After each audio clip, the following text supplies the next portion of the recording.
يو واش الدراري، هذا الديزي وهذا الفيديو الاول في الكونتنت الجديد. غندير فيها حمق على تشيلمانز الغبره، ولكن دونت وري ضروري ندير فيديو علاش غبرت واش بدلت الكونتنت وفين هو سيت اب تاع وابا اند داكشي كامل. اند نبداو الفيديو.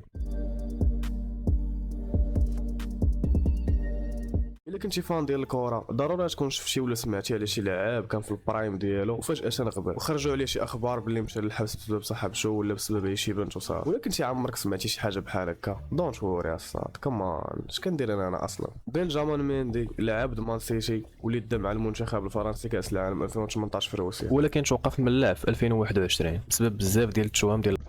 ولكن اجي نعرفكم على هذا السيد قبل ما يطرى على هذا البلان. بنجامين ميندي اللي تزاد في واحد المدينه في لا ريجيون دو باغي بالضبط في 1994 نهار 17 شهر 7. راه اليوم يكمل 29 عام بايدوي. ميندي بدا المسيره ديالو البروفيسيونيل في 2011 مع لو هافر كظهير ايسر، وفي 2013 يسيني مع مارسي ويدوز معاهم 3 سنين وينتقل لموناكو اللي يدي معاهم الدوري الفرنسي ويوصل معاهم للدومي فينال الشامبيونز ليغ واللي كان من الجيل الذهبي موناكو مع مبابي وفابينيو وبرناردو سيلفا. يدوز مع موناكو عام واحد ويمشي لمان سيتي اللي يدي معاهم 3 ديال البريمير ليغ كوميونيتي شيلد اف اي كاب، وفي 2018 دا كاس العالم مع فرنسا في روسيا. حتى لهنا المسيره ديالو حسن من 85% ديال اللعابه في العالم كامل، لا من ناحيه كره لا من ناحيه الفلوس. ولكن يجي العام اللي يتبدل فيه كلشي اللي هو 2021 بالضبط في شهر 8 حيت تضبطوا عليه تهم ديال والاعتداء من بعد ما غيشدوه في الحجز المؤقت ما بين شهر 9 2021 حتى لشهر 1 في 2022. في هذه المده اللي كان مشدود زادوا 3 ديال التوام اخرين ويوليو عنده 7 ديال التوام في الطوطال. وتاجل المحاكمه ديالو حتى للصيف ويخرج في شهر 1 ويدخل الحجز المنزلي، وفي الصيف تبدا المحاكمه ديالو اللي غطول 4 شهور. البنات اللي طرا ليه معاهم هذا البلان كانوا كيقولوا باللي بنجامين ميندي كان ملي كيدخلوا عنده للدار كيحيد لهم التليفونات وهو المناجر ديالو اللي حتى هو عنده توهم ديال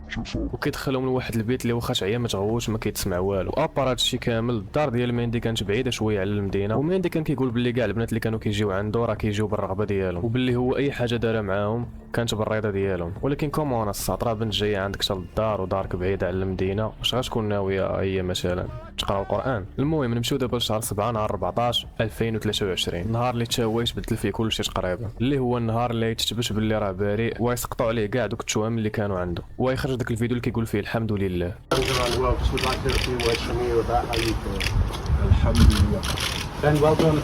Ben. البلان وما فيه هو دابا راه فري الا بغى يرجع الكره، ولكن الا رجع راه من المستحيل يرجع للنيفو اللي كان فيه. حيت تخيل معايا تكون لعاب ديال الكره وما تلعبش كره عامين ونعطيوك كره تلعب، واش في نظرك كتلعب كي كنتي؟ بطبيعه الحال لا. هذا هو المشكل اللي يعاني منه ميندي من يرجع الكره، وانا كنتمنى ليه الخير وكنتمناه يرجع للنيفو اللي كان فيه شحال هادي مع موناكو ومع مان سيتي. عند الدراري كان هذا هو الاخر ديال الفيديو. الا عجبكم الفيديو هذا الكونتنت الجديد هبطوا خليو شي لايك وفرقعوا الكومنتس باش يوتيوب يطلع الفيديو للناس الجداد والناس اللي كانوا كيتفرجوا شحال هادي. وكان معكم ديزي تهلاو.